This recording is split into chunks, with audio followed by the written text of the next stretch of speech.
present in the courtroom along with their attorneys. All right, gentlemen, you each have a felony charge, a felony of the 5th degree theft. Prosecutor has made a motion. He's going to amend these to a theft charge, misdemeanor of the 1st degree. Because of that amendment, the case now stays in our court. If it were a felony, this court would not have jurisdiction. The case would be going down to the county. Do you understand that, gentlemen? Yes. Sir? Sir? All right. And you're in agreement with that because you do have the right to have this case go down to the county in a felony. Would you rather that it stay here? Yes, sir? Yes, sir? Okay. Now, it's the court's understanding that based on this amendment, you now are going to enter a guilty plea to these charges. Is that correct, sir? And sir? All right. I'm going to ask both of you at the same time. Are you presently under the influence of any drug or alcohol? Sir? Has anyone made any threats or promises to you?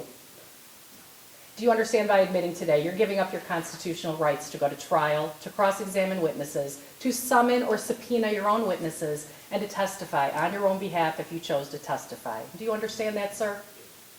The City of Parma does have the burden of proving this case beyond a reasonable doubt by entering the plea today. You're giving up that right. The charge as amended is now a 1st degree misdemeanor. The maximum fine and penalty is 6 months in jail and a $1,000 fine. And do you understand that, sir? Sir? All right. You're both represented by counsel. Do you have any questions you'd like to discuss with your attorney before I ask you your plea? No? And gentlemen, you understand everything that I just explained to you? Yes. I'm going to ask you both at this time, what is your plea to this charge, sir? Guilty. Sir? Guilty. The court will accept the guilty plea, find it to be voluntarily knowingly made. The court will make a finding of guilt.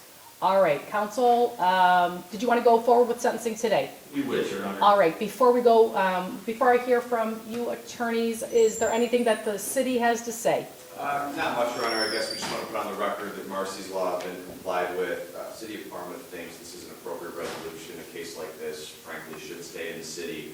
I was presented with a document prior to appearing in court today. The restitution for the flamingo, $2,200, has been paid in full to the clerk's office. And with that, we defer to the court for any further sentence. Thank you. All right. So gentlemen, I'm going to ask each one of you if there's anything that you'd like to say on behalf of your client. Your Honor, would it be okay if I spoke for both clients? Of course. Of course. Thank you, Your Honor. Your Honor, first of all, I would like to say on behalf of my clients, I know they want to apologize to the Vasco family and to the residents of Parma. This was a terrible mistake that they made. They understand that neither one of these two young men have anything on their record. Jack is 21, he works in the Glazers Union, no prior record whatsoever. Colin is 20, he's going to HVAC school, no prior record whatsoever.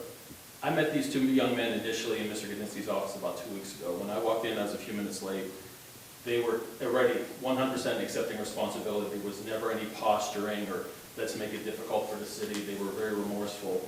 We asked them to get a packet together, a mitigation packet. I was out of town last week. I was amazed at how much they were able to do. They did a risk assessment at Alternative Horizon, both of them. They did an online theft class. They provided character letters from people, significant members of the community.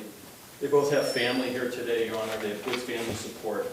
They understand the mistake they made, Your Honor. They paid restitution. And on behalf of both of these young men, Your Honor, they're willing to accept whatever penalty the court deems necessary. Thank you, Your Honor. All right. Sir, is there anything that you want to say?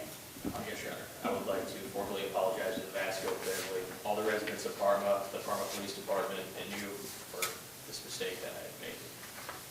Okay. And sir?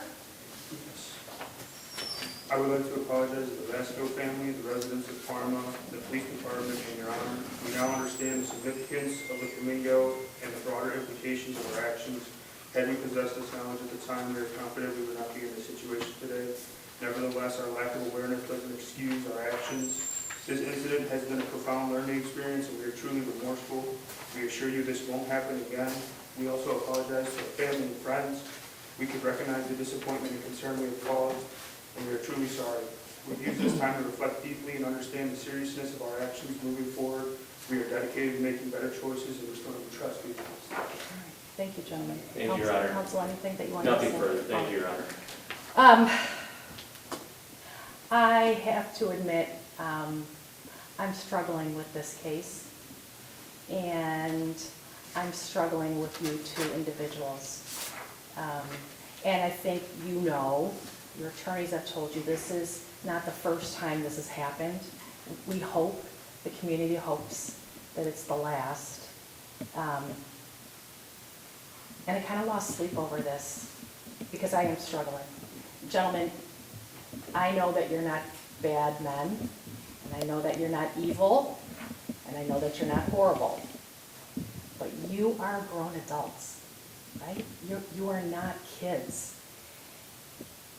And as grown adults, you made a choice, and you chose to do something very foolish and very childish, right? As an aside, do you guys know that there are cameras all over the place, right? Do you know, let me share this with you, big hint, do you know that when you took the flamingo, the Parma Police Department, they knew within an hour of who you were and where to find you. There are cameras all over the place. That's why I'm kind of amazed that we're standing here on a flamingo case again. So maybe tell your friends, there are cameras everywhere. Are you challenging the police department? I'm going to bet on them on this one. The truth here is we can tolerate behavior from a child, right? We can tolerate it. But it's really, really hard to tolerate this kind of behavior from adults, from grown adults. And again, despite your lack of knowledge of this flamingo, and really that doesn't matter. It kind of bothers the court when I hear, well, we didn't know what the meaning was. It was not yours to take. It doesn't matter what the meaning is. It was not yours to take. But now that you do know the meaning, you know that you've hurt a community, you know that you've hurt a neighborhood, you know that you've hurt the residents, and I'm going to say it, you hurt a 4-year-old little girl. And that's something that you have to live with. Gentlemen, your childish behavior has adult consequences, and that's why we're here today. I am going to take into consideration the mitigating factors that were presented to me. And let's talk a little bit about those, okay? Again, we know that this happened a year ago. We have some mitigating factors here, and we're going to talk about them. I will take into consideration your age. You're barely 20, 21 years old. I will take into consideration the fact that you have absolutely no criminal history at all. Not so much as a parking ticket. I will take that into consideration. I will take into consideration that you've graduated from high school, that you're gainfully employed, that you're in, which one? HVAC, and you're in a union, that you are trying to become productive citizens, right, of the community. I will take that into consideration. I will take into consideration that you turned yourselves in.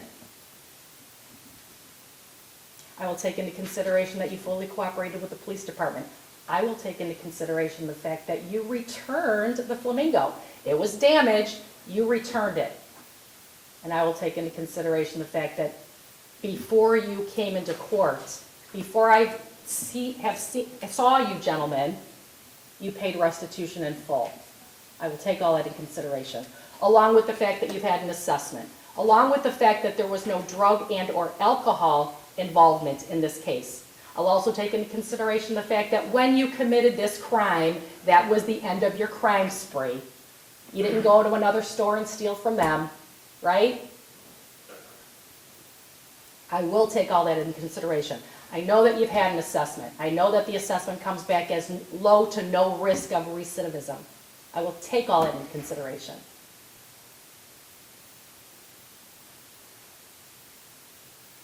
But again, there are consequences. You're men, you're adults, you're not children. All right, so let's talk about the consequence here. 180 days in jail. 170 days is suspended. $250 fine, court costs are imposed, restitution has been paid. I would have ordered it, you've already done it, thank you for that. A letter of apology to the city of Parma and its residents and your little girl that you've hurt. Now, I read your apology letter. That's a combined letter. I want a letter of your own individually, okay? Community service, 250 hours of community service. 125 of those hours will be served for the city of Parma, in the city of Parma. 125 of those community service hours will be served for the Autism Society of Greater Cleveland.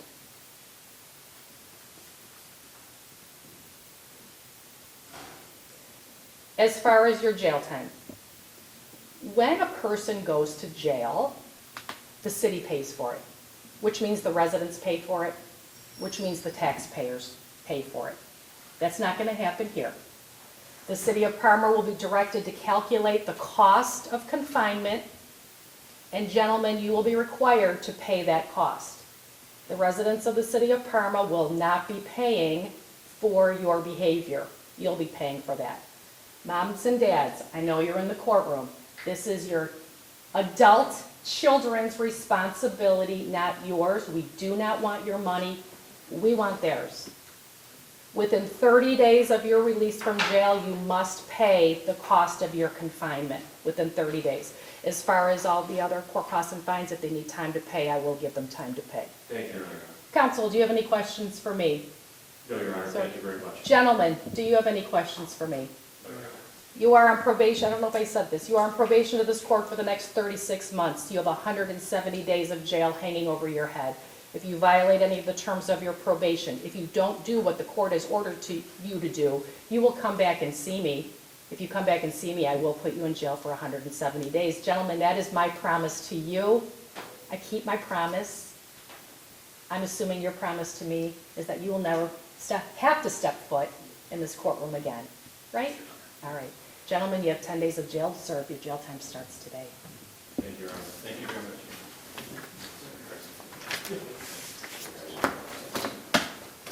This is a city code. This is a city code.